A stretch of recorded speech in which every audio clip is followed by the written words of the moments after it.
Bon, aujourd'hui, je reçois une athlète qui incarne la vitesse, la persévérance, Oups, je recommence. OK, je recommence, excusez. OK. Bonjour tout le monde. Aujourd'hui, je reçois Audrey Leduc. Audrey, c'est une athlète de haut niveau qui incarne la vitesse, la persévérance et l'audace. Elle a seulement 26 ans, puis elle a déjà marqué à plusieurs reprises, je dirais, l'histoire du sprint canadien. Originaire de Gatineau, elle est devenue la femme la plus rapide de l'histoire du Canada. Elle détient le record national aux 100 mètres avec un chrono de 10,94 secondes. Elle a aussi représenté le Canada aux Jeux olympiques de Paris 2024, aux 100 mètres, aux 200 mètres, puis aussi au relais 4 fois 100 mètres. C'est une personne vraiment extraordinaire. Puis dans cet épisode-là, dans le fond, on va parler, oui, du sport, du sprint, de sa préparation, de son histoire, mais on va aussi parler de c'est quoi que ça signifie être une femme une femme athlète, en fait, de haut niveau, la gestion des attentes, l'importance du repos, la pression médiatique, puis aussi c'est quoi la place qu'occupent les sprinteuses canadiennes sur la scène internationale. Un épisode vraiment, vraiment intéressant. C'est un honneur pour moi de recevoir Audrey Leduc. Donc, sans plus tarder, on passe au podcast. Bienvenue, Audrey. Merci. Merci d'être sur le podcast avec moi aujourd'hui, de prendre le temps. Mais merci de m'avoir invitée. Audrey, t'es comme une figure vraiment, vraiment inspirante, pas juste au Québec, mais genre au Canada et sur la sphère internationale, dans le monde du sport, mais je pense que pour une majorité de femmes aussi. La première question que j'ai envie de te poser, c'est genre, comment ça va? Comment est-ce qu'on te prend aujourd'hui? Genre, comment a été ta journée, si on peut dire, puis t'es dans quel contexte actuellement, là? Ben, ça a bien été. Ce matin, je me suis fait masser. Donc, ouais. Donc, ça fait du bien. Ouais. Toujours du bien massage. Ouais, donc ta préparation pour les championnats du monde. Donc, puis départ quand? Dans combien de temps? Mardi, donc le 2 septembre. OK. Comment tu te sens à l'aube des championnats? Excitée, c'est au Japon. Toujours un pays que j'ai eu envie d'aller visiter. Donc, c'est excitant de pouvoir dire que je vais aller passer 3 semaines là-bas. C'est fou, hein? Ouais. Fait que comment ça va? Mettons, avant d'embarquer sur les championnats du monde, là, t'es comme dans ton dernier comme marathon, si on peut dire, de préparation avant de partir. T'as quand même eu un gros été aussi avec je sais pas c'est quoi le nom de la course que vous avez fait à Edmonton. Là. Dans ma tête, c'est tous des championnats. Fait que là, je sais plus c'est lesquels qui sont des championnats plus... en tout cas, je serais vraiment curieuse que tu nous expliques un petit peu tout ça, comment ça fonctionne. Le post-Jeux olympiques qui a été comme... En tout cas, un gros wow, là. Puis après ça, qu'est-ce qui t'amène après ça, là, justement, aux championnats mondiaux, en fait, au Japon? Fait qu'on pourrait commencer par qui tu es, mettons, si on peut dire en une ligne. Salut Audrey, comment ça va? Ça va bien, toi? Ça va bien, merci. Bon, on disait, on a eu une petite coupure, mais on parlait vers où, c'est où que tu t'en vas prochainement? Je pense mardi prochain, tu t'en vas? Ouais, je m'en vais pour les championnats du monde. Au Japon? Au Japon. 3 semaines? 3 semaines. Comment tu te sens à l'aube de ça? C'est excitant. C'est toujours un pays que j'ai eu envie de visiter, le Japon. Donc, aller 3 semaines là-bas, ça va juste être vraiment plaisant puis excitant. Puis qu'est-ce que tu vas courir au Japon? Je vais faire le 100 mètres, le 200 mètres, puis le relais 4 fois 100 mètres. OK. Fait un peu comme les jeux, dans le fond? Oui, très similaire. Même principe. Puis tu reviens aussi d'une autre course. Dernièrement, tu étais à Edmonton en juillet, si je me trompe pas. Ça a été quand même un moment marquant, j'ai l'impression, pas juste dans ton histoire athlétique, mais aussi dans l'histoire athlétique au Canada, si je me trompe pas. Oui. Est-ce que tu peux expliquer qu'est-ce qui s'est passé? Enfin, j'ai battu mon record personnel et le record canadien que je détenais avant, là, dans le fond, co-détentrice, puisque quelques semaines plus tôt, ma coéquipière, dans le fond, de l'équipe canadienne, Shedé, elle avait égalisé mon record aussi. Ah ouais? Ouais. Ouh. Puis, j'ai été le brisé, dans le fond, au mois de juillet, là, donc à la mi-juillet, en faisant 10,94, en descendant de 1 centième. C'est fou. Puis, je pense que c'était une course importante pour toi aussi, pour d'autres raisons. Si je me trompe pas, tu semblais avoir dédié un peu cette course-là à une personne importante. Ouais, mon grand-père qui était décédé 2 semaines auparavant. Donc, ouais, c'était important. C'était la première course depuis son décès. Donc, c'était un peu de dédier ça. Puis, mon but, c'était d'aller en même temps, elle avait égalisé le record. Donc, d'aller courir là, puis idéalement faire un record personnel, ce qu'on essaie tout le temps de faire. Quand on met les pieds sur la piste, on veut tout le temps faire le meilleur de nous-mêmes. Donc, c'est ça mon objectif. Puis, ça a été mission accomplie. Bravo.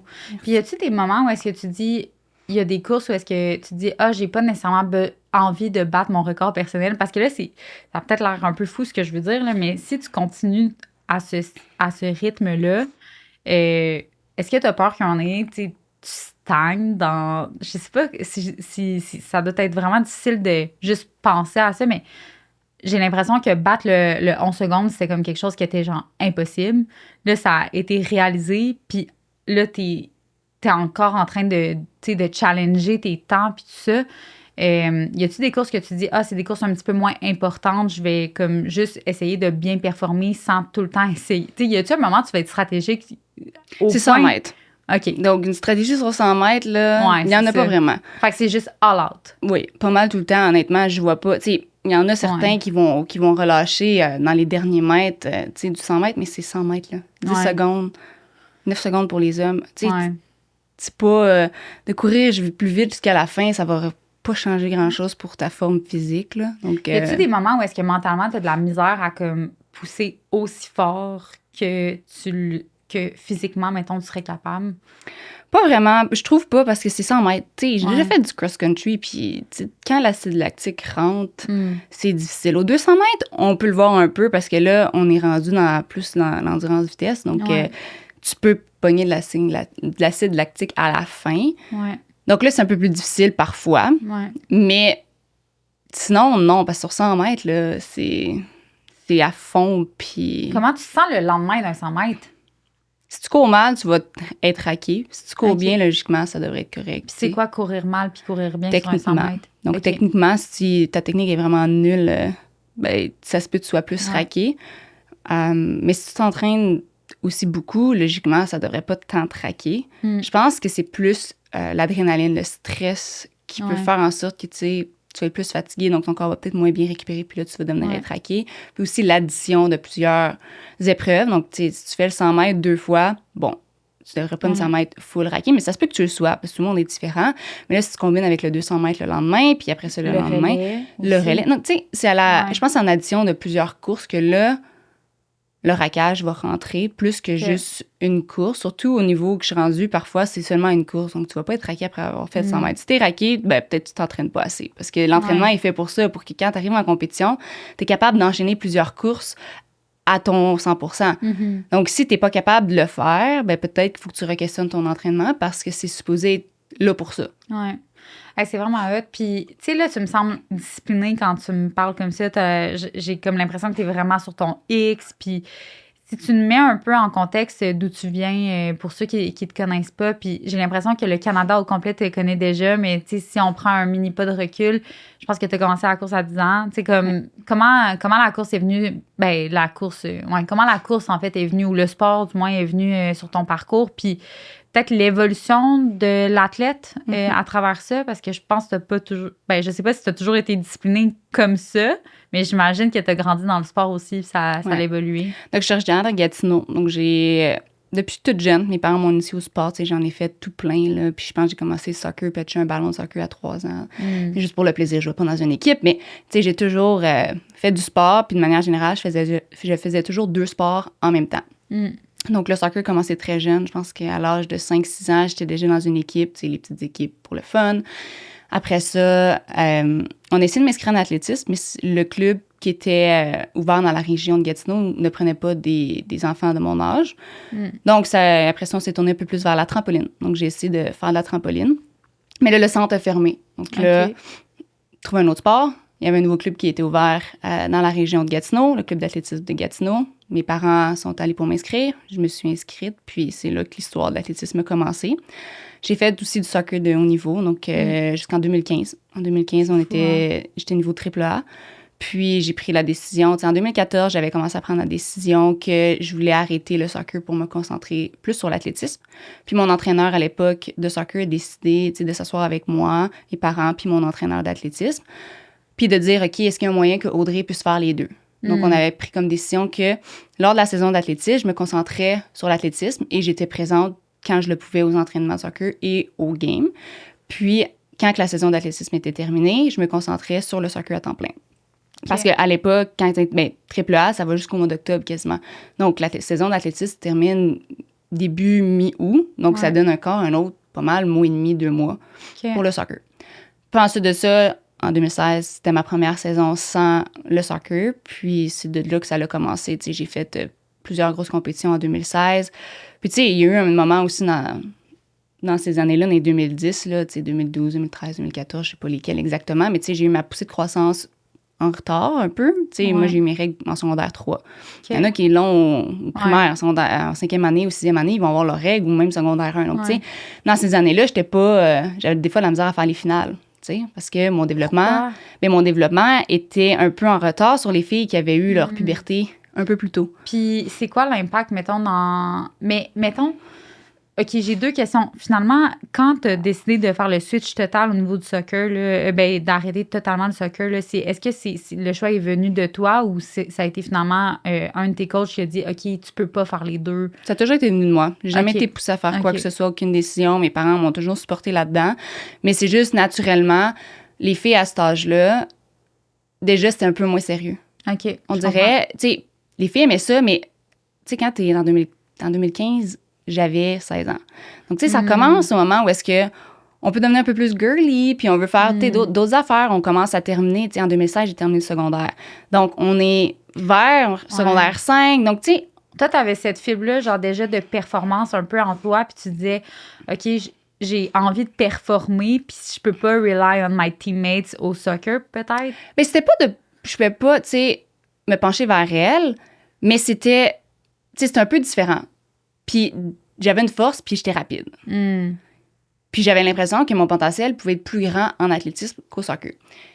Peut-être j'aurais pu percer aussi, puis être sur l'équipe canadienne au soccer, mais, tu sais, selon moi, j'avais plus de potentiel là-dedans, puis je pouvais juste compter sur moi à ce niveau-là. C'est pas que je pouvais pas compter sur les filles, mais c'était un peu différent, puis la chimie était différente, puis j'avais l'impression que, c'est ça, le potentiel était peut-être un peu plus...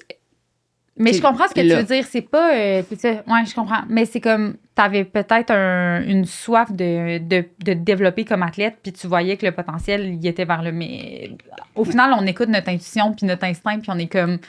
Ça nous amène, là. Fait que c'est fou, c'est vraiment hot. Puis c'est ça. Fait que là, quand tu me parles de l'impact, justement, du développement comme de la femme sur les performances, comment que tu voyais comment tu remarquais cette différence-là, mettons, entre les autres, toi, petite Audrey qui grandit ou qui évolue un petit peu moins rapidement, mettons, que les autres filles en athlétisme?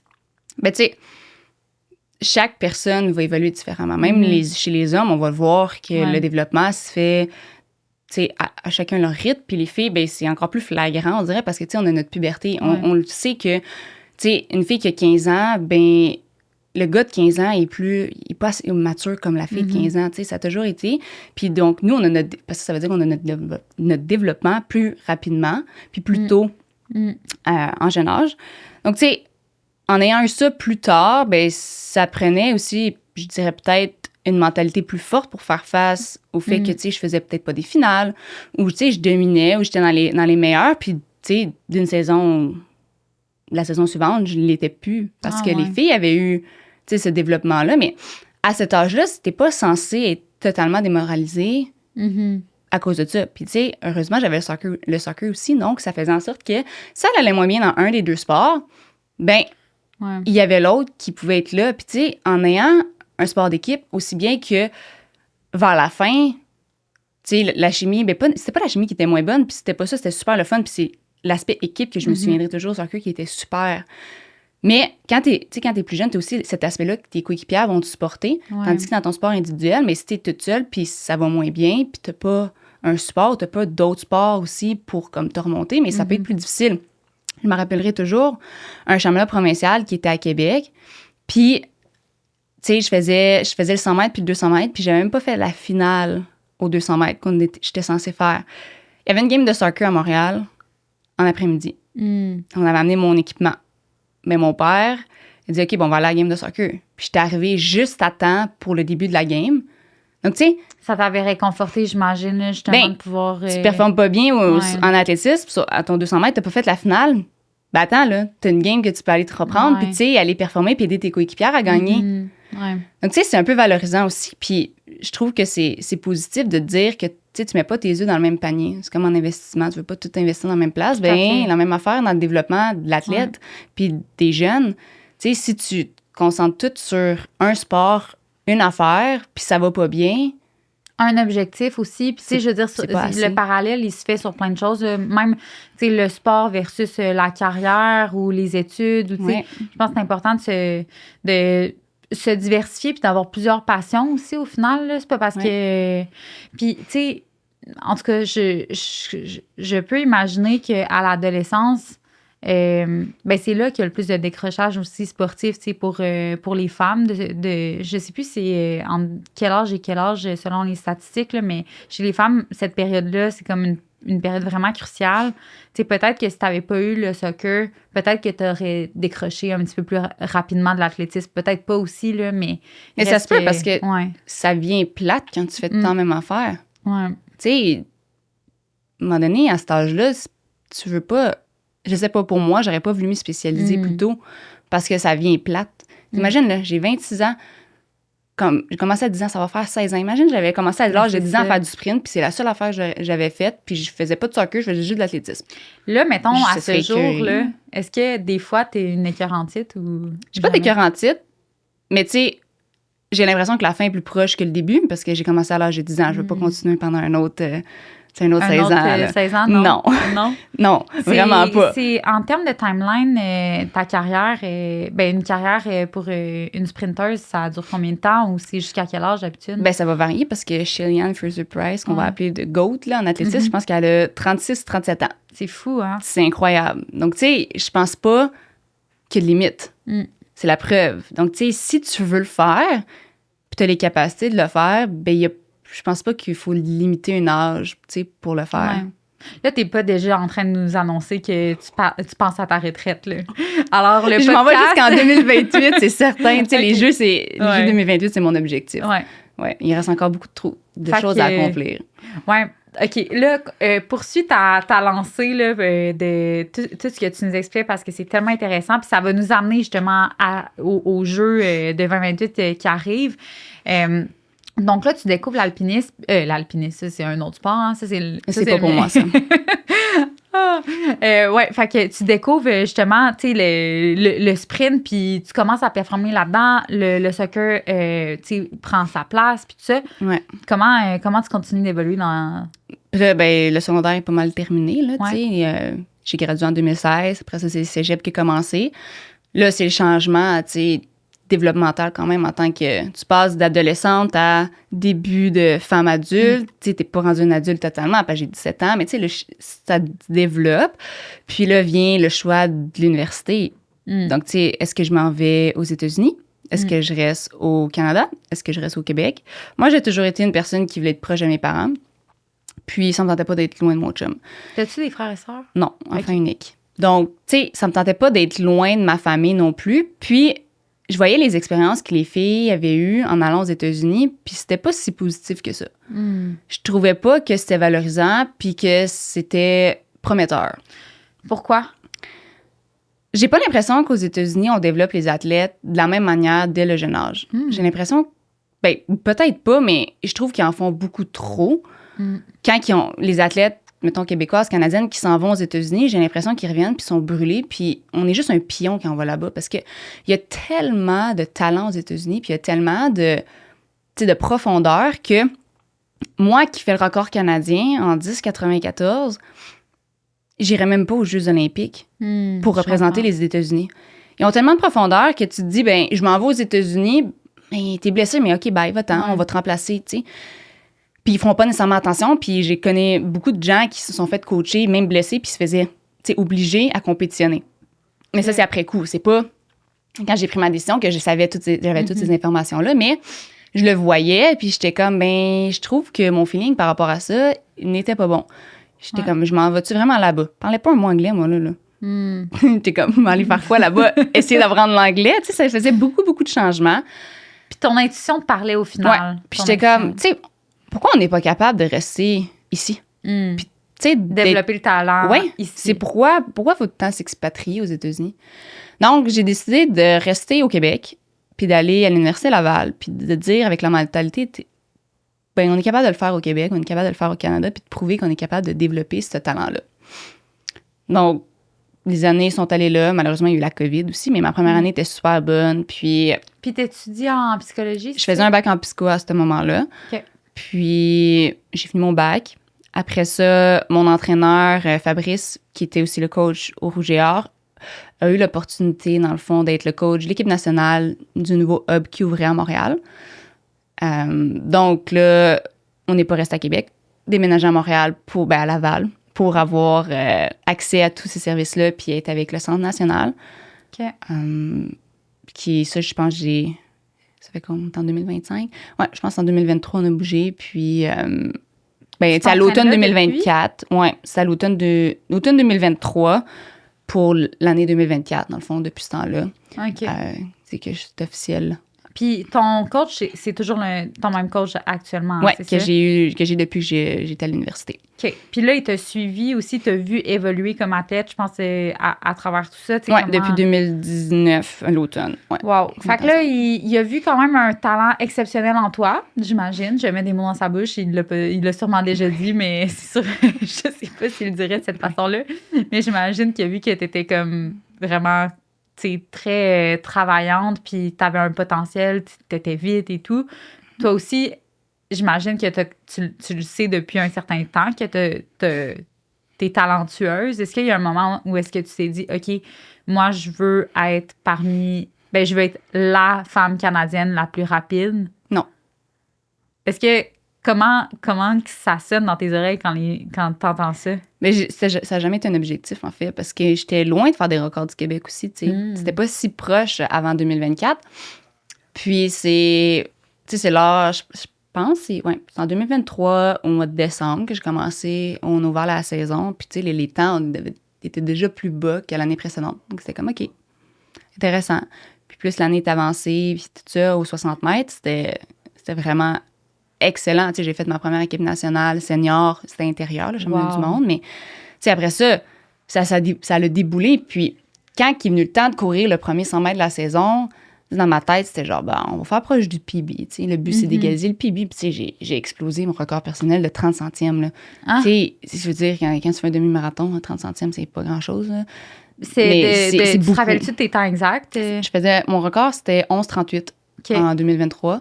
Puis, j'ai fait 11,08. Wow, c'est fou, hein? Puis là, tu te rapprochais du 11 secondes aussi à ce moment-là. Oui, mais c'était pas ça qui était important. Ouais. C'était l'année olympique. C'était à 1 centième du standard. Wow. Jamais je pensais que j'allais être si proche du standard. Mais là, une fois que tu cours 11,08, c'est comme, OK, mais attends, il y a d'autres possibilités qui peuvent s'ouvrir. La course suivante, 10,96. Wow. Tu sais, là, tu finis la course, c'est comme, yes, standard olympique. Fait que là, c'est record personnel. En dessous des 11 secondes. Ouais, c'est fou. J'ai même pas pensé que c'était record canadien sur le coup, là. Ben, c'est ça. Puis après, c'est record canadien, tu te dis, oh my God. Ouais, fait que là, c'est ça. T'as fini la course, puis t'es genre, yes, j'ai le standard olympique. Fait que là, est-ce que instantanément, tu t'en vas aux Olympiques à partir du moment que tu as couru cette course-là ou? Mais si on avait été américaine, non. En étant canadienne, ben là, c'était une performance, tu sais, hors du commun, là. Je veux dire, ça faisait des années. Ça faisait 35 ans, 36 ans que le record n'avait pas été battu. C'est pas un petit... Non, parce que la plus vite, c'était Crystal, sinon, Emmanuel, qui avait fait 11-11 dans les années précédentes. En dehors de ça, ça faisait vraiment longtemps qu'une femme au Canada n'avait pas couru en bas de 11-10. Wow. Et là, de faire en bas des 11 secondes, ça faisait extrêmement longtemps. Donc, ouais. Wow, c'est tellement hot. Incroyable. Félicitations, pour vrai. Puis là, tu sais, ça vient aussi avec... quand même... Tu sais, si tu me dis qu'en peu de temps, ton monde a quand même basculé, pas juste comme ton monde dans le sens ce que tu as réalisé, mais aussi l'ouverture, toutes les possibilités qui s'ouvrent à toi. Est-ce que ça c'est venu avec beaucoup de pression ou c'est vraiment niaiseux ce que je vais te demander, là, mais comme, est-ce qu'à un moment donné, tu t'es dit, hey, là, je commence à manquer d'humilité, là, parce que, genre, je suis tellement, genre, je sais pas si... Non, parce que, Bon, premièrement, si j'avais une tête enflée, je me ferais ramener assez vite par ma propre famille. OK. Mais c'est pas mon genre. Non, c'est ça. J'ai pas été élevée comme ça. Puis c'est pas dans ma personnalité, tu sais. Puis j'essaie pas de me mettre plus de pression parce que je me dis, tu sais, si les gens veulent faire affaire avec moi, les gens veulent me supporter, mais ils sont là pour les hauts puis les bas. Puis s'ils sont pas capables d'être là pour les bas, mais qu'ils partent. C'est parfait. Parce que dans la vie, là, tu peux pas tout le temps réussir. Ça va être des montagnes russes, puis mon père est planificateur financier, donc là, c'est comme un investissement, là, dans ma tête. C'est comme, tu sais, quand il y a un crash économique, bien, ça va descendre, là. Mais après ça, ça va tout le temps remonter, puis au bout de 10 ans, tu vas être dans le positif, tu sais, tu peux avoir un rendement de 11 %. Ben, ça va faire en sorte que, ben, je vais peut-être avoir un down là, puis je vais peut-être avoir comme une moins bonne course. C'est le moment d'investir, ça va remonter après. Mais ça va, c'est ça, là. Mais ça va remonter. Puis au long de la carrière, il va y avoir beaucoup plus de hauts que de bas, logiquement, mais ces bas-là sont importants. Mais si tu n'es pas capable de supporter tes athlètes, puis les gens, ou peu importe, c'est pas même pas un athlète, c'est n'importe quelle carrière, n'importe quelle passion, n'importe tout ce que tu entreprends, si tu n'es pas capable d'être là pour les gens quand c'est dans le bas, ben, tu n'as pas d'affaire à être là quand c'est dans le haut. Tout à fait. Fait que j'imagine que... c'est quand que tu as commencé à avoir des partenaires, mettons, qui te supportaient dans ton évolution sportive? Pas mal après avoir fait le record canadien. Okay. Là, ça a commencé à rentrer, d'avoir des agents aussi, de gérer tout ça, parce que là, le nombre de demandes d'entrevue ont explosé au mois d'avril en 2024. Puis c'est comme, qu'est-ce que tu fais? Puis après ça, c'est comme, OK, ben voici tel agent qui peut t'aider. OK, on fait aussi affaire avec tel agent. Donc, OK, là, ça vient de se... C'est naturellement, c'est venu... Ils sont tous venus en entour de moi, puis ça m'a aidé. Puis après ça, comme... puis continuer le chemin, découvrir plein de nouvelles affaires. Là, tu travailles présentement avec un agent ou plusieurs agents? Ou... J'en ai 2. Okay. Donc, j'en ai un qui est au Canada, qui est plus au niveau, marketing, puis tous les deals, qu'on va faire. Donc... plus au niveau des commanditaires, sponsors, qu'au niveau média, mettons? Non, il y a aussi média, mais c'est celui qui est aux États-Unis en ce moment. Bien, toujours, qui est aux États-Unis. C'est plus pour athlétisme, faire entrer dans les compétitions. Wow. Okay. Contrat avec Adidas, tout ce qui est relié plus juste athlétisme. Tandis que l'autre, Nicolas, dans le fond, il est plus relié à athlétisme, mais c'est plus tout ce qui est... Ouais. Ben, la personnalité aussi, j'imagine, dans laquelle il faut investir. Puis, c'est parce qu'il n'y a pas juste... Admettons, justement, pour revenir sur ce que tu disais, là, comme sportif, comme athlète, tu vas avoir des hauts, tu vas avoir des bas, mais les gens croient en toi pour la personne que tu es, au-delà des performances. Les gens vont vouloir s'associer à toi parce que tu te dégages, par tes croyances, par ta façon de t'exprimer, par la source d'inspiration puis de motivation aussi que tu donnes à toutes les petites filles ici autour de nous. Petite fille comme femme, là, je veux dire, à tous les niveaux, ce que tu fais, ça résonne en la population canadienne.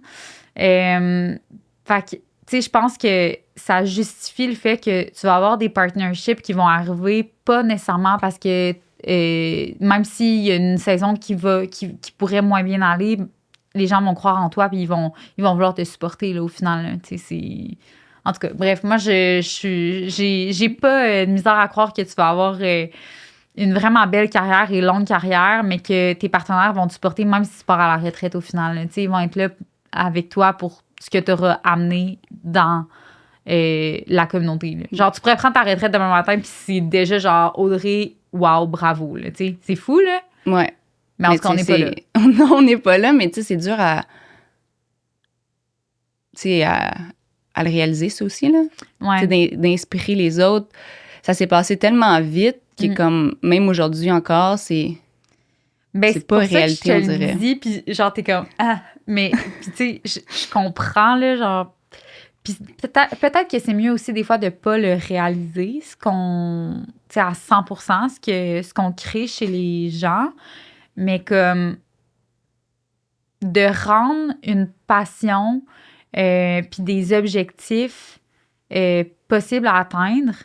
Tu sais, c'est pas tout le monde qui vont aller aux Olympiques, puis c'est pas tout le monde qui vont courir ce que tu vas courir, puis ou qui vont s'entraîner avec la même discipline et la même rigueur, mais en même temps, t'avais des objectifs que t'as largement dépassés pour des raisons que peut-être que tu t'expliques à 100%, puis peut-être que tu t'expliques pas tout, il y a quand même un jeu du hasard aussi, mais tu sais, t'as travaillé pour. Fait il y a des leçons, des apprentissages à en tirer pour tout le monde. Puis je pense que ça rend beaucoup de nos objectifs réalisables à notre hauteur, C'est là, ça par l'important, exemple. je pense, parce Ouais. que l'important, c'est d'avoir des objectifs dans Mm. la vie.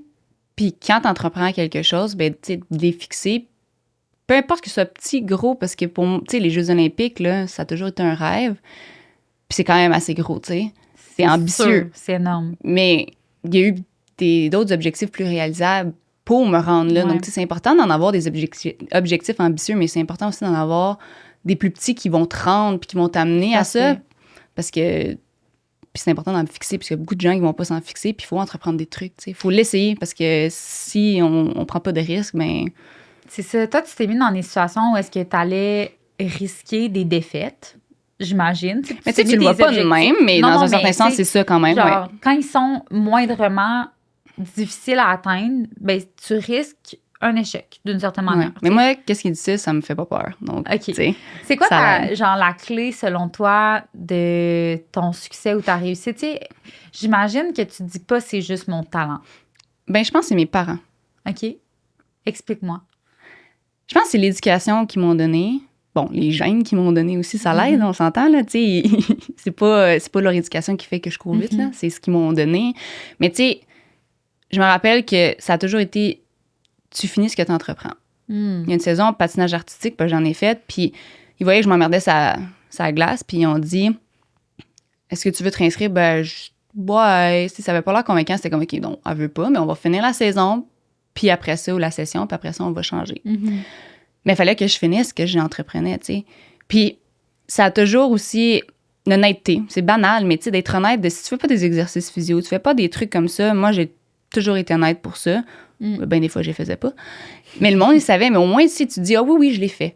Mais tu te mens à toi-même, mais tu mens aux autres, donc ils peuvent pas t'aider. Parce qu'ils pensent que t'es fait, puis là, ils sont comme, mais là, c'est quoi le problème d'abord? Ouais. Tu sais, il y a plein d'affaires, puis je pense la manière qu'ils m'ont éduquée, puis, tu sais, la détermination, la persévérance, jamais abandonner dans ce que je fais, de toujours donner mon 100%. Tu sais, ça, c'est des valeurs qui m'ont transmis, puis qui font que, tu sais, je suis qui je suis aujourd'hui, puis je pense que je me suis rendue aussi loin. Je suis bornée, j'ai leur tête de cochon, mais tu sais, ça l'aide aussi à persévérer, puis à surmonter des montagnes, puis des épreuves. T'en as-tu des doutes des fois? Mais c'est certain, tout le monde a des doutes. Ouais. Tu sais, j'en ai eu un, là. J'en ai eu avant même que je fasse, tu sais, en bas des 11 secondes. Ouais.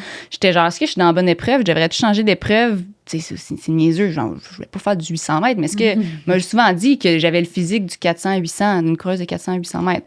Ben, j'étais comme, est-ce que j'aurais dû m'en aller là-dedans? Tu sais, C'est drôle. c'est des parce que- réflexions. Ouais. C'est pas nécessairement des doutes, mais c'est, tu sais, mais si t'en as pas aussi, c'est peut-être C'est pas important bon. des remises en question aussi, Ouais. puis des moments de doute, mais... Ben, ça te dit finalement, OK, oui, je suis le bon chemin, puis je fais ça parce que j'aime ça. Puis, tu sais, puis c'est certain qu'il va y avoir des remises en question, là.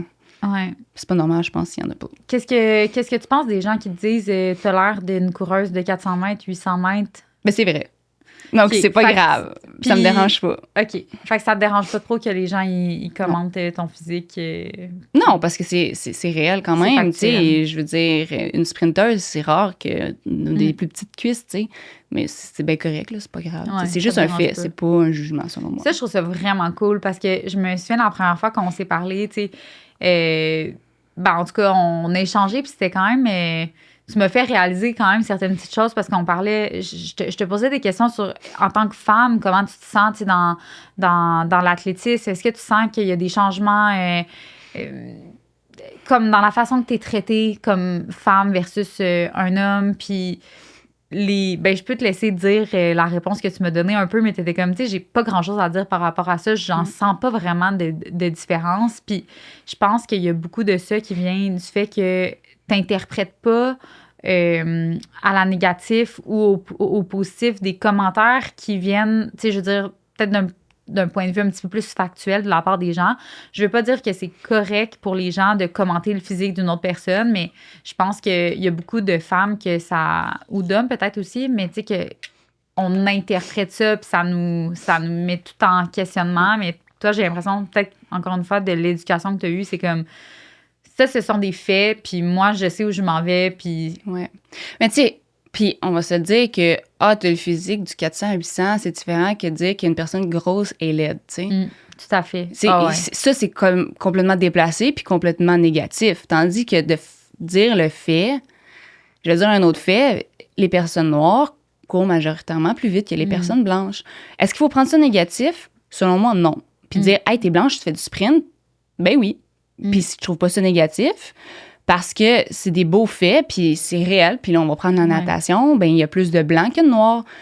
Mais les noirs qui performent, mais c'est aussi cool que les blancs. Tu sais, puis chacun a ses forces, puis chacun a ses faiblesses. Puis passer des commentaires, puis des faits, c'est, selon moi, correct et normal, en autant que ce soit pas dans le jugement puis dans le négatif. Ouais.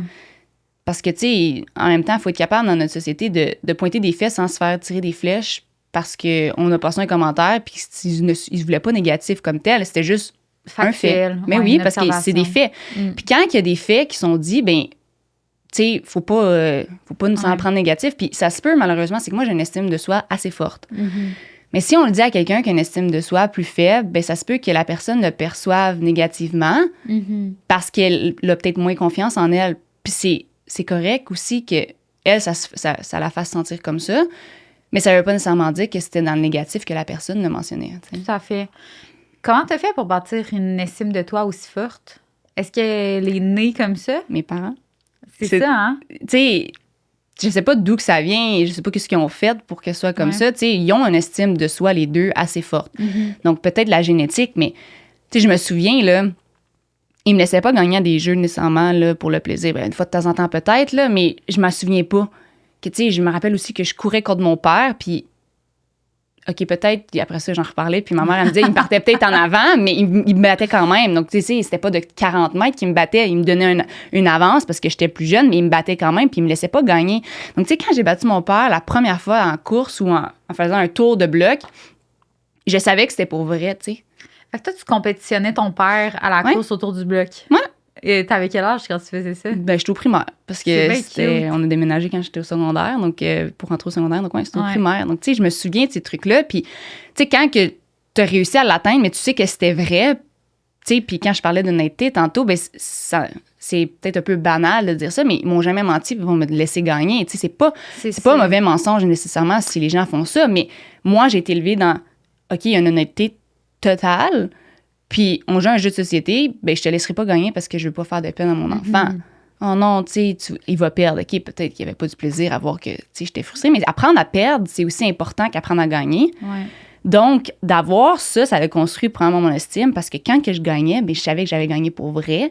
Puis j'étais tellement contente puis fière de ça que ça m'a permis, tu sais, de construire cet apprentissage-là de savoir comment gagner, mais savoir comment perdre en jeune âge. Puis j'ai l'impression que quand t'en parles, t'as jamais eu envie de gagner pour prouver quoi que ce soit aux autres plus que pour ta propre motivation intrinsèque.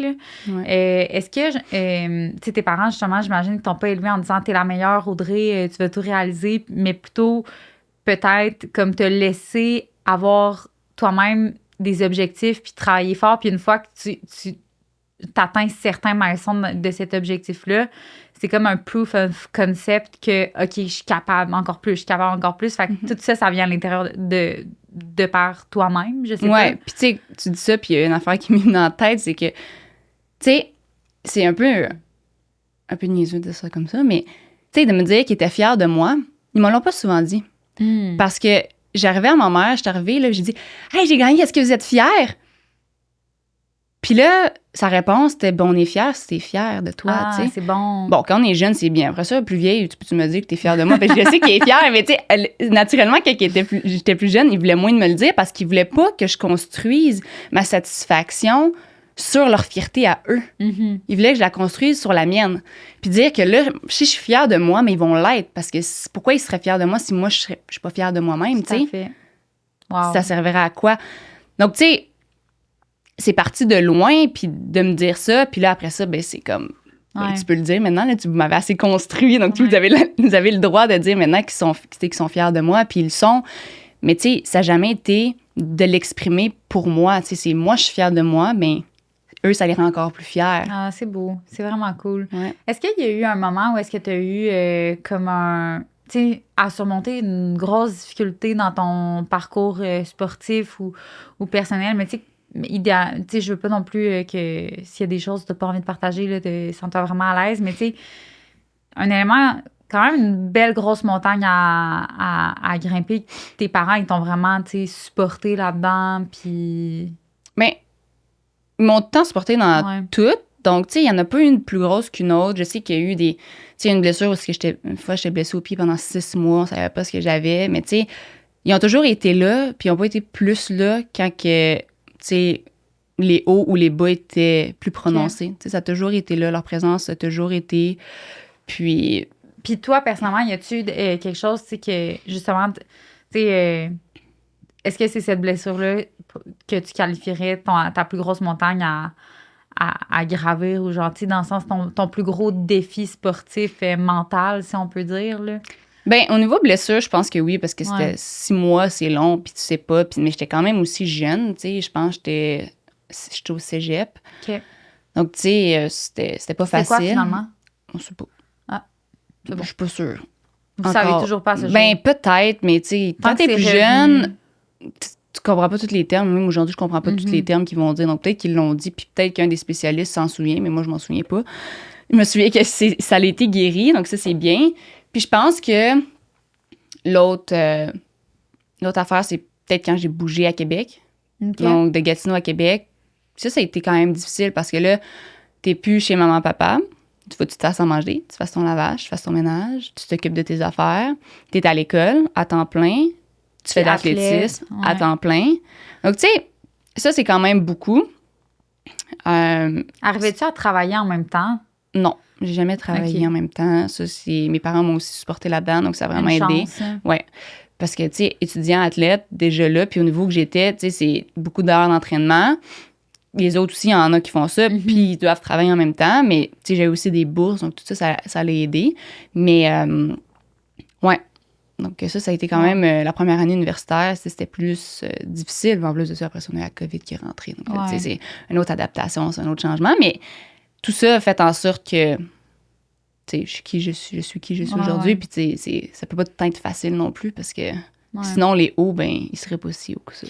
Mais c'est le fun que tu mentionnes ça. Ça veut dire, ben, j'ai comme l'impression que depuis les Jeux aussi, tu sais, il n'y a pas eu de gros down ou peut-être que, tu sais, comment ça a été, en fait, le post... ben, en fait, tu n'as même pas raconté encore les Jeux. Puis c'est comme une grosse partie de ce podcast, au final. Mais pas de ce podcast, mais tu sais, de ton histoire. C'est extraordinaire. Fait que mettons que... Là, tu as fait les standards olympiques, tu t'es qualifié, tu as pu aller aux Jeux de Paris. Ouais. Comment ça s'est passé? C'était bien. C'est des super beaux jeux. Tu sais, première course, j'avais super hâte. Ça faisait comme un mois, j'avais pas couru. T'étais qualifié dans quelle discipline? 100, 200. Puis on a fait le 4 x 100 mètres aussi. Ouais. Puis tu sais, première course que je fais, puis ça faisait longtemps que j'avais pas couru, ça faisait comme un mois, je fais le record canadien. Je vois mon record, que j'avais fait 10,96, j'ai fait 10,95. On commence sur un high les jeux. Ça, c'est mon petit côté après que je me dis, ça me titille, c'est que après ça, j'ai fait 11-10 en demi-finale. Si on avait inversé les temps, j'aurais pu passer en finale, ce qui aurait été cool. Okay. Puis, en fait, c'est pas juste pour moi. Moi, c'était pas la fin du monde. Mais c'est que quand c'est les Jeux olympiques, c'est pas juste pour toi que tu le fais, c'est pour le pays en entier aussi. Puis les gens qui te regardent. Puis je me rappelle, moi, en tant que petite fille qui regardait les athlètes, t'es là, puis t'es comme... En tout cas, c'est moi, là. Comme, let's go, je veux que tu gagnes une médaille, je veux que tu le fasses. Puis tu sais, là... Pour notre pays, pour notre nation. Puis on est derrière eux, puis on est comme, allez, t'es capable. Puis tu sais, je la connais pas, personne, mais je suis fière, puis je suis comme, let's go, tu sais, je la supporte. Donc, en faisant 10,95 en qualification, c'est comme, oh my God, ça donne de l'espoir. T'arrives en demi-finale, tu fais 11-10. Je te garantir qu'avec ma famille, il y a eu un moment de silence parce qu'ils pensaient tous j'avais des chances parce qu'il y avait une des meilleures qui avait pas fait courir la demi-finale. Il avait vu, puis c'est comme, oh my God, elle a des chances. Finalement, mais tu sais, j'ai pas réussi, mais c'était ma première course, il faut prendre ça en considération, de demi-finale sur la scène internationale. J'avais jamais fait ça, sauf, tu sais, dans l'année où j'ai fait les championnats du monde intérieur, ce qui est pas la même chose, les championnats du monde de relais, qui n'est pas la même chose. Donc, c'était ma première vraie course où est-ce que j'ai affronté en demi-finale les meilleurs au monde. Ça devait tellement être intimidant. Là, genre, j'ai regardé encore à nouveau tes courses. Là. Mais je me suis sentie laissée en arrière, tout simplement, au départ. Mais ce qui n'est pas grave, puis pour moi, tu sais, quand je pense juste à ma personne, ben, je suis fière de ça quand même.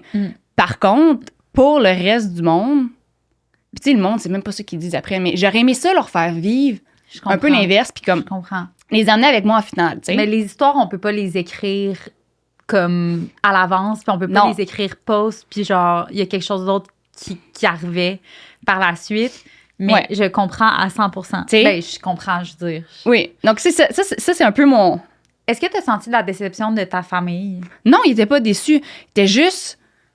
Puis, tu sais, j'étais pas là-bas, donc même s'ils avaient été déçus, c'est bien correct, parce que quand que tu vois les athlètes qui sont sur la scène internationale, puis t'es comme go, puis ils le font pas, t'es comme... Oh. Tu sais, c'est pas de la déception, mais sur le coup, ça en est un peu. Mais ils étaient pas déçus de moi. Ils étaient juste genre... Ils avaient confiance que j'étais capable, puis j'ai été capable de le faire, mais j'ai juste pas été capable de l'exécuter à cette course-là. Après ça, il est venu le 200 mètres. Juste une question avant ça. Est-ce que tu penses que si tu avais... tu sais, on en a parlé, le sprint, c'est all out, c'est all out. Mais est-ce qu'il y a un moment où tu t'es dit, j'aurais dû pousser moins? Non. Parce que... Pourquoi, en fait? Parce que c'est même pas la même journée. OK. Puis, tu veux pas pousser moins non plus, parce que, tu vois, si j'avais pas poussé moins, là, ça n'aurait rien changé sur l'autre course. J'ai juste eu un moins bon départ. La technique était moins bonne parce que c'est plus de pression dans un certain sens. Quand tu t'affrontes du monde plus vite, là, c'est dans ta tête. Il faut que tu l'exécutes. Donc, j'aurais peut-être même pas fait le record canadien. Mais encore là, il faut que tu passes au prochain tour. Donc, il faut que tu cours. Exact, c'est ça. Tu n'as rien à perdre à tout donner. Okay. Exact. Super. Okay, après ça, est venu le 200 mètres. Bon, là, une histoire de spike que c'était pas idéal. J'aurais dû changer de spike parce que, en tout cas, ça me nuit dans la courbe, mais j'ai capable de passer en demi-finale quand même, mais c'était pas mes meilleures courses. Puis j'aurais vraiment été capable de passer en finale en ayant les bons spikes dans les pieds parce que mon père estimait que ça allait être proche de mon record personnel. Puis c'était 22,36 exactement le temps qui est passé, puisque c'est mon record personnel. Donc, j'aurais eu des chances, probablement, si j'avais changé de souliers, là, parce que j'ai mal pris la courbe. C'est quoi le changement avec les souliers? C'est parce que les souliers que je portais, c'était peut-être pas les meilleurs pour la courbe, puis je les avais pas assez peut-être utilisés, puis ça m'a juste nuit. J'étais pas capable de bien prendre la courbe, donc ça m'a fait perdre beaucoup de temps, puis ça n'a pas aidé pour ma sortie de courbe, qui ça aide énormément aux 200 mètres. Donc, tout ça mis ensemble, ben mon temps n'était pas le meilleur, mais il était pas mauvais non plus, donc j'aurais eu des chances. Puis là, j'étais comme, bon, pas optimal non plus, pas idéal, c'est pas comme, wow. Vient le relais. C'était malade, là, le 4 x 100 mètres, parce qu'on a réussi à faire le record national, puis à se qualifier avec ça pour la finale. Donc là, c'est genre, tu fais une finale olympique. Donc là, tu commences pour les gens avec un boost, puis là, ça a fait genre, OK, on va se stagner, parce que je veux pas dire que ça a descendu pour eux, j'étais pas dans leur salon, puis j'ai pas vécu ça de même, mais tu sais, c'est comme pas un gros high. Ben, c'était pas un super gros high, parce que, tu sais, je veux dire, les highs vont venir quand tu fais des finales aussi, puis les médailles sont en jeu, tu sais, on s'entend, là, c'est excitant, ça aussi. Ouais. Donc là, on réussit à faire une finale olympique avec l'équipe de relais. Ça faisait depuis Rio, en 2016, qu'il n'y avait pas eu une équipe canadienne féminine au relais 4 x 100 mètres là, qui s'était qualifiée pour la finale, puis on a eu de la misère depuis ce temps-là pour, tu sais, bien réussir. Donc là, on a réussi à faire ça.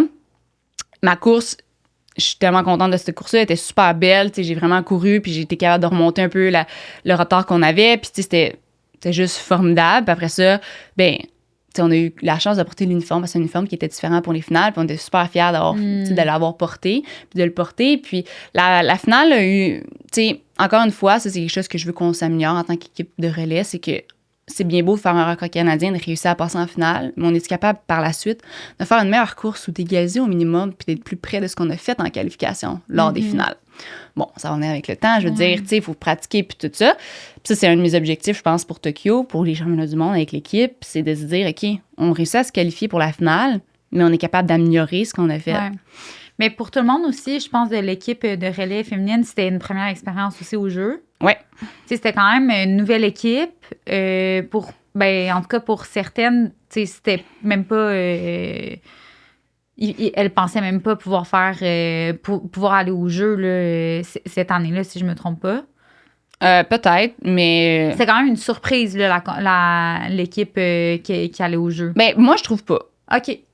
Moi, je trouve pas que c'était tant une surprise parce que, tu sais, quand on a fait la sélection pour les championnats du monde de relais, la surprise a été que Marie-Héloïse est embarquée sur l'équipe parce que Jacqueline était blessée, si je me souviens bien. Mais Ça semblait être ça. C'est ça à quoi je faisais Là, référence. c'était une surprise que, mettons, c'est ce que j'ai comme Ouais. compris que tu faisais référence. Puis là, c'était plus une surprise, puis c'est là la surprise qui est arrivée, qu'on s'est classé pour les Jeux. OK. Puis directement, avec le gros cul qu'on appelle, c'est qualification automatique. Wow. Puis on s'en va en finale au championnat du monde de relais aussi. Fou. Ça, c'était fou.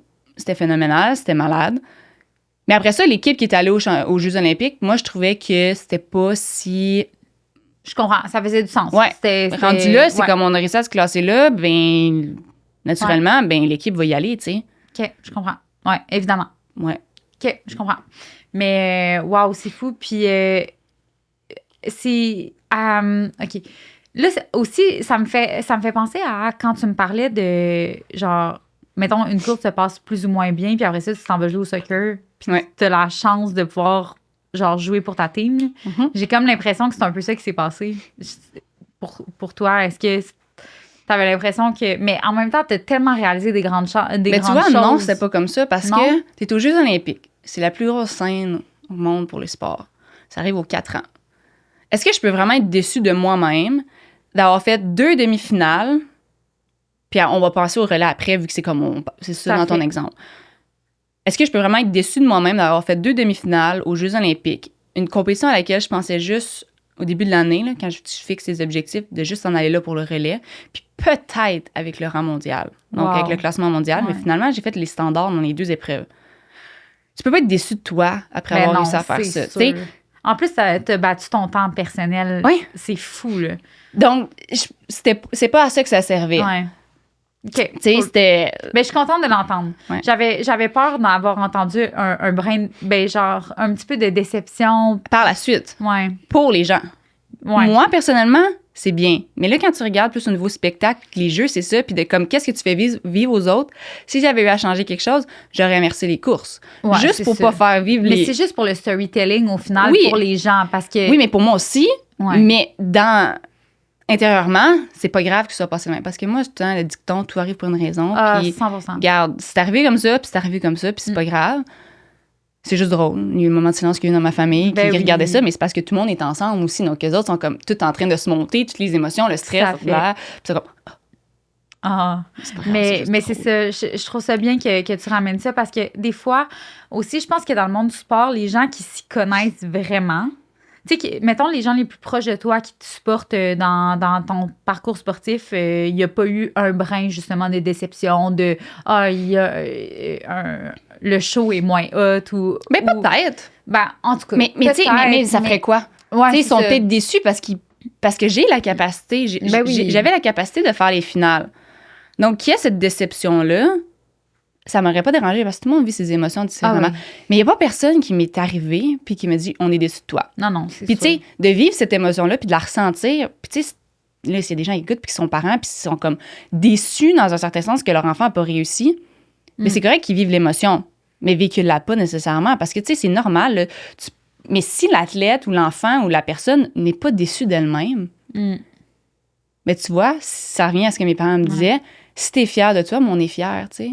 C'est ça l'important. Tu sais, puis ça se peut qu'il n'ait pas réussi à atteindre quelque chose qui était atteignable, mais c'est ça la beauté du sport. Puis c'est ce qu'on m'avait demandé en interview après, comme, t'as manqué la finale par 3 centièmes, comment tu te sens? Mais tu vois, ben il y a 8 corridors en finale, puis la beauté du sport, c'est que ben il y en a qui vont être à 3 centièmes de se rendre en finale, puis moi, je fais partie de ça, puis c'est tout. Puis c'est pas grave, tu sais, je suis là. Ouais, je suis là au jeu, j'ai fait la demi-finale, tu sais, c'est... Puis t'es tellement jeune aussi dans ta carrière aussi, là, d'athlète, puis genre, c'est incroyable tout ce que t'as réalisé. C'est comme, on n'a même pas besoin d'être en mode justification, là. Non. Genre, c'est juste incroyable tout ce que t'as réalisé, là, c'est fou. Fait que, comment ça a été le post-jeu par la suite? Ça a bien été, juste après les jeux, tu sais, mais je vais t'en dire, je pense pas que ça l'a redescendu avant comme janvier, février, mars. OK. Je pense que j'ai ressenti... Bien, c'est parce que c'est vraiment gros, puis ça s'est passé tellement vite que, tu sais, même mon cousin me dit, comme, on l'a même pas vu venir. On n'a même pas eu le temps de comme, penser quelque chose. Comme, hey, pouf, 11,08, 2 semaines après, 10,96, t'es comme, OK, attends, ça va manger une claque dans la face des 2 bords, des 4 bords. T'es comme, OK, là, c'est possible, puis là, ça continue. Donc, je pense, mais c'est même pas juste les jeux que j'ai réussi à réaliser, c'est la saison complète, entière, qui était longue à digérer. Puis, tu sais, ça tranquillement pas vite, puis c'est beaucoup d'émotions qui ont été vécues. Puis là, tu sais, même encore aujourd'hui, tu sais, ça fait du bien. J'ai eu une semaine de repos, là, la semaine passée, puis j'en avais vraiment besoin parce que j'étais vraiment brûlée. Ouais. Tu sais, c'est beaucoup d'émotions, puis ma saison était... Tu sais, ça va être ma 4e équipe nationale que je vais faire au championnat du monde. OK. Tu sais, c'est beaucoup. Puis, tu sais, tantôt, avant qu'il était chaud, là, avant qu'il y ait la petite coupure au début, tu demandais, tu étais mêlé de toutes les compétitions. Ouais. Mais tu sais, t'as les équipes nationales, puis la différence avec l'athlétisme puis d'autres sports, c'est que nous, on n'a pas de Coupe du monde, on a, tu sais, des championnats du monde, mais ça, c'est une compétition. Il n'y a pas plusieurs, tu sais, grosses compétitions. T'as certains différents circuits qui sont en train de se créer. T'as déjà le Diamond League, qui est beaucoup en Europe.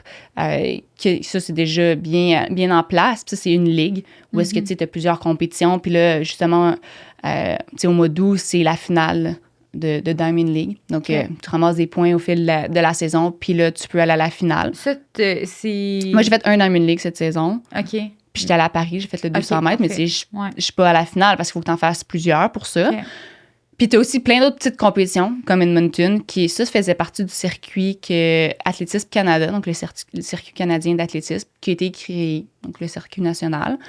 Puis ça fait quelques années que c'est mis en place. Donc, ça permet d'avoir des compétitions relativement élevées pour qu'on soit capable de regrouper une bonne partie des athlètes canadiens à assez haut niveau ensemble au Canada. Puis après ça, tu vas avoir d'autres compétitions ailleurs sur d'autres, tu sais, tu as plusieurs catégories. Donc, tu as la catégorie D, C, B, A. Après ça, tu as Diamond League. Puis tu as aussi d'autres catégories qui sont entre Diamond League puis plus haut, qui sont les championnats du monde, les Jeux olympiques qui sont plus haut de Diamond League. Après saison? Attends, continue. Après ça, tu as la finale du Diamond League qui a plus de points. Tu as Diamond League. Après ça, tu as aussi tous les championnats Area Championship. Là. Donc, que ce soit les championnats européens, NACAC, tu vas avoir les Panaméricains, Commonwealth, tu as plein d'autres compétitions. Ça va.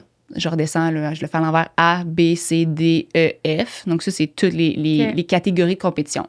Puis ça fait que quand que, tout dépendamment, t'es top quoi, là, mais les top 3, on va y aller comme ça. On a je pense top 8 des fois, ça dépend de quelle compétition, mais tu as des points bonus. Puis ça va aider ton classement mondial après ça. Puis ça va aider aussi, quand on parle de classement que je mentionnais pour les Jeux, que c'était dans le classement mondial que je pouvais me classer, c'est que si tu es tel niveau, ben ça peut t'aider à te classer pour les grosses compétitions qui sont à la fin de l'année, donc les championnats, de manière générale. Donc, tu sais, tout ça, ben plus tu es au niveau, plus tu as accès à ces grosses compétitions-là. Il faut que tu sois stratégique dans la sélection des courses que tu fais, là. C'est ça. Tu peux être stratégique, mais aussi, il y en a qui... T'as plein de stratégies pour tes stratégies, là. Donc, tu peux prendre toutes les compétitions que tu veux, mais là, il y a du voyagement, il y a de l'argent qui vient en ligne de compte parce que tu as des bonnies. Donc, tu sais, c'est plein d'affaires, puis ça, c'est tout nouveau pour moi aussi. Donc, ça fait combien de temps que tu joues là-dedans, là, en ce moment? Puis c'était la vraie première année, en fait. OK. Puis la vraie première année à cause de tes temps Fait que, est-ce que c'est avec ton coach que tu établis ta saison? Oui, avec mon coach, mon agent un peu aussi. Puis, tu sais, là, c'était tout nouveau cette année, puis ça va être la même chose l'année prochaine. On va pouvoir ajuster en fonction de ce qu'on a fait cette année, qu'est-ce qu'on veut plus faire, moins faire. Parce que là, tu as eu beaucoup de courses quand même cette année, là. Mais j'ai pas eu tant de courses, mais beaucoup de voyagements, beaucoup de championnats. Tu sais, t'es allé en Chine 2 fois au printemps-ish, là. Donc, tu sais, à la fin mars, après ça, début mai, 2 fois en Chine, ces 2 fois-là. C'est assez collé. Puis entre ça, on avait un camp d'entraînement, on avait... Ouais, je pense que c'était juste un camp d'entraînement, en fait. Camp d'entraînement. Puis après ça, la deuxième compétition en Chine, qui était les championnats du monde de relais pour classer, dans le fond, l'équipe. J'avais une compétition d'Adidas tout de suite après. Donc, il fallait que je revienne à la maison pour 2 ou 3 journées. Puis après ça, je suis repartie. Encore jet lag. Donc, tu sais, tout ça, c'était nouveau. Est-ce que tu vis seule? Non, j'avais avec mon copain. Est-ce qu'il te suit dans tes aventures? À distance? Oui, parce qu'il travaille aussi, donc il n'y a pas... tu sais, à un moment donné... Il y a quand même un volet aussi émotionnel. Oui, pour moi, c'est beaucoup. Oui, c'est ça. Hein? Ouais. OK, oui. Ben, tu sais, je vais pas trop te poser de questions indiscrètes, mais quand même, tu sais, c'est quand même l'ajustement, être parti aussi longtemps, être sur le décalage horaire. Tu sais, t'es jeune aussi, là, ça fait, tu sais, genre, c'est pas comme si... Ben, en tout cas, peu importe à quel âge on vit ces changements-là, d'être loin des personnes qu'on aime, Ouais. quand on vit des compétitions, des éléments, des gros clashs culturels aussi, puis de la pression de performance aussi, c'est quand même... Mais on est en 2025, puis heureusement, la technologie est Ouais. bonne pour ça, tu sais, on peut s'appeler, puis tout ça, puis il y a 15 ans, mais c'était pas pareil, tu sais. Non, c'est ça. Donc, ça l'aide beaucoup. Ouais. Mais c'est certain, tu sais, quand on est plus loin, à distance, c'est plus difficile, puis tu sais, c'est de l'adaptation autant pour toi, mais pour que les personnes qui restent à la maison. Tout à fait. Donc, T'as peut-être pas de petit chien à t'occuper quand tu reviens à la maison. Non. Il serait peut-être mort. C'est comme le petit chien, je l'ai oublié depuis 3 semaines pendant que j'étais en Chine. Ouais, non. Non. OK, puis là, dans le fond, justement, tu me disais que quand même grosse saison avec beaucoup de voyagements puis tout ça. Là, tu reviens quand même d'une compétition, ça fait pas si longtemps, mais juillet, Edmonton, t'as battu encore, en fait, ton PB Ouais. que t'avais eu au jeu. Ouais. C'est fou. Là, le post de ça, comment tu te sens? Puis là, tu repars encore. Justement, tu me disais que t'avais peut-être besoin d'un peu de repos. Tu sais, comment tu l'as ressenti, cette Mais tu sais, il y a eu d'autres fatigue-là? compétitions, les Canadiens, puis tout ça. Donc, Ouais, c'est sûr. tu sais, c'est autant que quand tu as une mauvaise compétition, une bonne ou une mauvaise performance ou compétition, il faut que tu bounce back assez rapidement. Que ce soit positif ou négatif, parce que c'est une fois, ça a été fait, mais il faut que tu recommences. Donc, surtout quand c'est une compétition comme ça, ce qui n'est pas un championnat, si tu n'as pas nécessairement de médaille ou tu es à la première place, mais c'est pas la même chose. Donc, il faut que tu sois capable d'aller dire, OK, ben retourne à la table à dessin, comme mon coach dirait, puis ben on va s'assurer que comme tout ce que tu as fait là, ben qu'est-ce que tu peux améliorer de ça pour être prête pour Tokyo. Ouais. Donc, Fait que là, tu as travaillé vraiment fort dans les derniers mois, justement, pour te préparer pour Tokyo. Ouais, mais Ça a on été a ça le but? travaillé très fort. On a travaillé fort. Tu sais, c'est pas. Non, ben. Je sais pas comment dire ça, là, mais je sais pas. On a Vous travaillé. êtes retourné sur la table à dessin. Ouais. Puis on a pris aussi beaucoup de repos. Ouais. Tu sais, Puis c'est repos, important. c'est quoi pour toi? Ben, tu sais, on est revenu. Ben, la semaine passée, là, j'ai fait juste une musculation puis un entraînement de Active Recovery. Dans toute la semaine? Dans toute la semaine. Wow, c'est hot. Mais Ouais. en même temps, je veux dire, c'est. Ben, en tout cas, une semaine normale d'entraînement, ça ressemble à quoi? Ben, je vais avoir.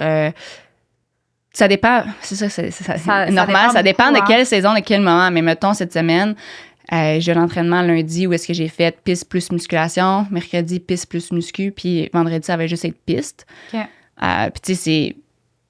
Surtout là, c'était peut-être pas aussi long, mais de manière générale, ça va être un 4h, 4h30 qu'on est là. Ouais.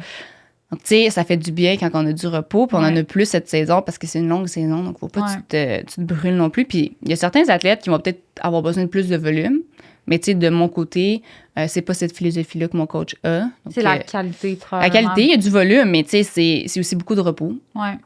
Parce que le système nerveux peut être à plat aussi, puis on est fatigué. Puis, tu sais, post-olympique, là, c'est l'année post-olympique, puis il y a eu beaucoup de voyagements, beaucoup de compétitions, beaucoup de nouveautés. Mm-hmm. Puis ça gruge beaucoup d'énergie, beaucoup de trucs émotionnels qui se sont produits. Donc, tu sais, d'avoir ce repos-là, ça a fait du bien. Puis, tu sais, ça veut pas, ça reste qu'on est des humains, puis de se dire qu'il faut qu'on soit capable d'être motivé pour s'en aller au championnat du monde. C'est tellement vrai, là. Donc ça m'a fait du bien de juste dire que là, je suis capable de partir puis d'être comme motivée à aller compétitionner, pas juste être comme ça peut se Le finir. couteau entre les dents, d'être comme, hey, j'ai hâte d'aller courir. Ouais, j'ai pas hâte juste d'aller genre, racer. j'ai hâte que ce soit fini. Tu sais, c'est Ouais, pas ouais. ça. C'est comme, j'ai hâte de vivre l'expérience. C'est quand la dernière fois que tu as senti que t'avais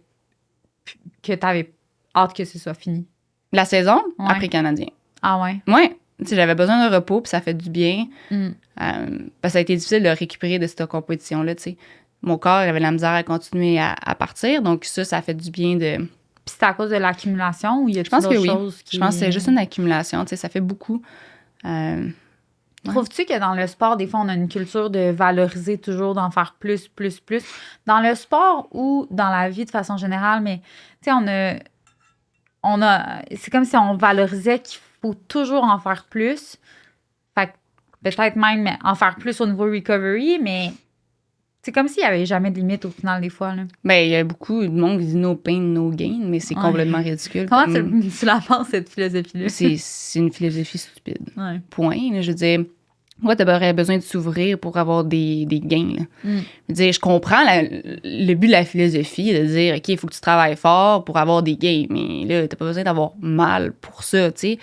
Puis, il y a beaucoup de monde qui oublie que le repos, c'est important, puis ça fait partie intégrante de l'entraînement, tu sais. Tu peux pas t'entraîner chaque jour. Ben, bon, il y en a certains qui vont le faire, tu sais, tu vas au hockey, tout ça, c'est tout le temps super intensement. Il y a différentes aussi...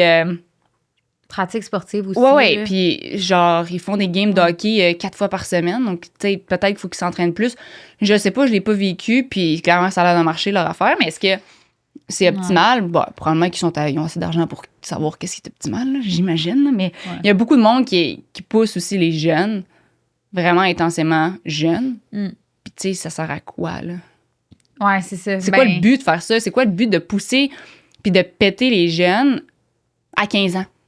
Mais ça, à tu le 16 vois ans. dans des ligues, par exemple, genre en athlétisme, est-ce que tu le vois ou Mais tu sais, pas? je vois pas comment que les gens s'entraînent. Donc, compétitionner, c'est différent, mais c'est certain qu'il y en a. Puis tu sais, moi, mon entraîneur, Donald, dans le temps, avec mon club, tu sais, c'est comme, je répète souvent ça, mais c'est en 2015, je pouvais avoir l'opportunité de faire les championnats du monde junior ou jeunesse. Moi, c'est jeunesse. Puis, je voulais me qualifier. Il m'a dit, moi, je veux pas te coacher pour que tu fasses cette compétition-là. Parce que je veux pas changer ton programme d'entraînement pour que tu performes là-bas. Puis que tu te qualifies pour ça. Si ça fait partie du plan, puis ça vient se faufiler, tant mieux. Sinon, ben l'objectif final, si tu ne me trompes pas, c'est les Jeux olympiques. Ben dans ton cheminement, puis dans ton développement, ben je vais pas te faire plus de musculation, faire plus d'affaires de même pour que tu te qualifies.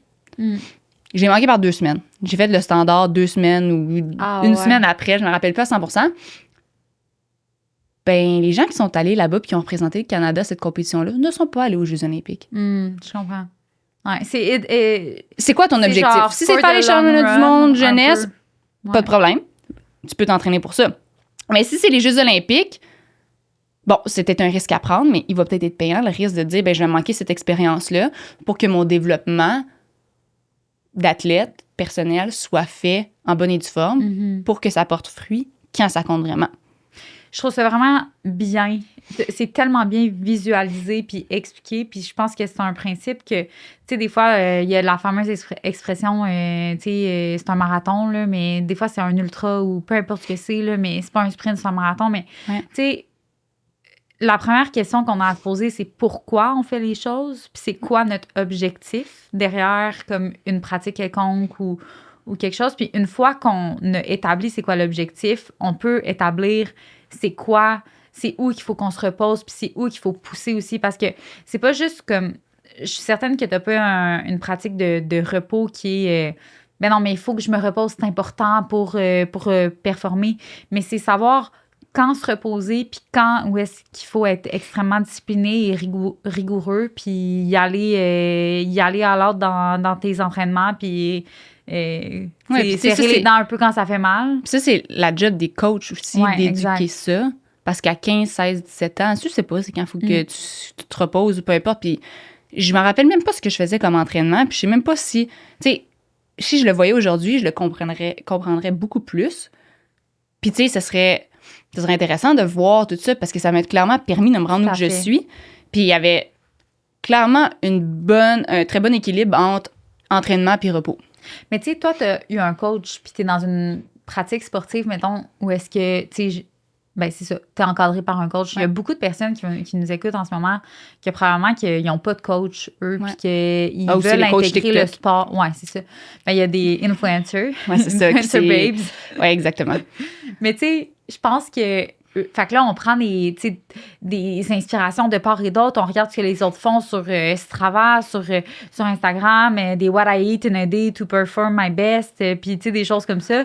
Mais puis là, on se bâtit nos propres plans d'entraînement sur la base ou nos propres résolutions en début d'année qui est comme dans un mindset de comme, bon, ben Audrey Leduc s'entraîne 3 fois par semaine, des blocs de 5 heures. Moi, je vais faire pareil. Tu sais, je veux dire, mais moi, je travaille pas. Ma job, c'est ça. Toi, tu as une job 5 à 7. Ben, 5... c'est ça. Tu sais, non. Mais c'est pour ça que je pense que quand on n'a pas la chance d'avoir ce luxe-là, d'avoir un encadrement d'un coach, d'un professionnel, prendre un pas de recul puis se poser la question, c'est quoi mon objectif, moi, en tant que personne, qu'athlète? Est-ce que c'est d'avoir un mode de vie sain? Est-ce que c'est de performer? Est-ce que c'est de me développer dans une nouvelle passion que j'ai? Si oui, ben tu sais, on établit des milestones en fonction de ça, puis on se prévoit aussi des périodes de repos. C'est pas juste dans le fait de faire plus, mais c'est de faire mieux, plus intelligemment, je pense. Oui, puis, tu sais, il y a plein de clubs aussi. Tu peux aller chercher juste des informations, je suis certaine. Puis il y a plein de petits clubs ou des groupes d'entraînement qui peuvent aider là-dedans. Je ne m'y connais pas, là, mais tu sais, je suis certaine qu'il y a des endroits qu'on peut aller chercher cette information-là. Ah, 100%. ChatGPT peut nous aider aussi, hein? Sûrement 100%. Puis tu sais, il faut faire attention à ce qu'on voit sur le web parce que, tu sais, je pense en même temps que je parle. Non, il n'y a pas de... Puis tu sais, moi, c'est la nutrition, des fois, qui me rend folle. C'est que les gens, tu sais, ils pensent qu'il faut qu'on... En tout cas, ça, c'est mon opinion, là, mais il faut qu'on soit vraiment strict sur ce qu'on mange. Moi, là, je suis pas extrêmement strict sur ce que je mange. Vas-y, explique-moi, ça ressemble à quoi ta stratégie de nutrition? J'ai pas de stratégie. Justement. Parle-moi ça, c'est quoi ta pas stratégie? Tu sais, il faut que j'ai assez de calories, il faut que je mange assez de protéines, il faut que je mange assez de glucides, il faut que je mange assez de lipides. Cool. Je mangerai pas une barre de chocolat, tu sais, nécessairement la veille de compétition, mais tu sais, la veille la veille de mon record canadien, j'ai mangé 2 biscuits puisqu'on est allé les chercher pour le lendemain, moi et Marie-Héloïse. Oh. Puis j'ai fait, la merde, ils sont là, je vais les manger. Ben oui. Mais j'ai mangé des biscuits, puis c'est pas grave. Tu sais, mon physio me dit, puis faut pas que tu fasses ça tout le temps. Faut pas que tu sais, c'est un équilibre. Mais vaut mieux que tu manges des calories avec des chips que tu les manges pas de court. Ah, tout à fait. Bon, faut que tu te remettes en question. Si tu manges tes calories avec des chips, peut-être faut vraiment que tu manges un peu plus. Ouais. Mais chaque situation est différente. Chaque journée, il faut s'adapter. Puis, tu sais, je pense pas que j'ai la meilleure nutrition. J'essaie de m'améliorer à chaque fois. Mais je suis pas là en train de me dire, maintenant, tu sais, je veux pas me priver de rien. Il fut un moment, je pense, où est-ce qu'une semaine avant, j'essaie de mieux manger. C'est pas manger de chocolat, pas manger de bonbons. Après ça, j'ai un craving. Ouais. Mais je trouve que des cravings, c'est un peu ridicule. Ben, normalement, les cravings viennent parce que t'as un manque à quelqu'un. Ben, c'est ça. Part. Puis pourquoi est-ce que je me limiterais de manger quelque chose? T'sais, mais la question dans le sport, c'est souvent à la place d'être... Puis, tu sais, Ben Boulanger est venu sur le podcast, puis il est venu vraiment parler justement de la nutrition pour les athlètes. Puis, il y a justement une influenceuse, là, ben, une personne sur les réseaux sociaux que je me suis mis à suivre. Je vais essayer de retrouver son nom puis le mettre, là. Mais c'est une personne qui s'adresse spécifiquement aux athlètes, puis son discours est totalement différent. C'est pas « Ah, si je suis un athlète, qu'est-ce que je ne dois pas manger? » C'est plutôt « Qu'est-ce que je dois prioriser pour comme... tu sais, évidemment, c'est ça, pour être positif, parce qu'on est tout le temps probablement dans des déficits caloriques importants, puis pour pouvoir performer puis perdurer dans le temps, ben au final, il faut ingérer un certain nombre de calories. Parfois, par contre, c'est quand même difficile d'aller les chercher en éléments santé. Tu sais, mettons, c'est con, mais des bonnes salades protéinées, ben il n'y a pas grand-chose là-dedans, là, à part des bonnes protéines, mais des protéines, there's so much you can... ça sert à rien d'en prendre 50 grammes non plus un repas, tu ne vas pas le digérer. Exactement. Puis ça devient dur aussi à digérer, comme mettons juste des bons céleris. Ton système digestif est un petit peu... non, mais le céleri, il n'y a rien là-dedans. Mais non, mais c'est pour ça que je dis, des fois, les gens ils disent « Ah, tu dois manger super bien santé. » Puis tout ça, ben c'est comme, ben oui, mais mon santé, justement, va inclure des biscuits. Parce que si je mange pas mes biscuits, j'arrive pas à mon équilibre calorique qui va pas me faire perdre de masse musculaire pendant... Puis tu sais, la relation avec la nourriture est vraiment importante. Puis tu sais, mon amie nutritionniste, là, puis tu sais, je vois passer sur ses réseaux toutes des affaires positives par rapport à la relation avec la nourriture. C'est bien. C'est vraiment important, là. Toi, ta relation avec la nourriture, justement, est-ce qu'elle est saine? Oui. Puis elle a toujours été? Ou t'as toujours... Ah, c'est cool. Fait que t'as jamais vraiment eu d'influence négative, j'imagine, aussi là-dedans. Mais c'est vraiment le fun. Parce que, tu sais, je suis pas pro-diète, mettons. Tu peux faire une diète, mais entraîne-toi en même temps. Ouais. Parce que si tu te coupes dans ton alimentation, ben quand tu vas recommencer ton alimentation, tu vas reprendre le poids. Il faut que tu sois capable d'être actif, puis il faut que tu sois capable d'être actif en fonction du temps que tu as. Tu sais, mon chum, là, il essaie d'être actif, puis il n'est pas tout le temps constant, mais il ne faut pas qu'il se tape sur les doigts parce qu'il n'est pas tout le temps constant. Parce que ton horaire va varier, puis si tu veux être capable de mettre puis de rentrer tous les trucs que tu veux faire, que ce soit d'aller gamer, d'aller faire son escalade, son ninja, d'aller faire, tu sais, ces activités-là, de relaxer, d'écouter la télé. Mais c'est difficile quand tu travailles de 8h30 à 5h, puis il faut que tu reviennes, parce que dans la région de Montréal, mais tu sais, il travaille à Mirabel, mais il faut qu'il revienne. C'est 30 minutes de taux, et il est rendu 5h30. Il faut que tu fasses à manger. Faut qu'il voit sa copine qui est partie en Chine pendant 3 semaines. Ouais, c'est ça. Mais, tu sais, il faut que tu fasses à manger. Ça se peut qu'il faut que tu fasses des tâches.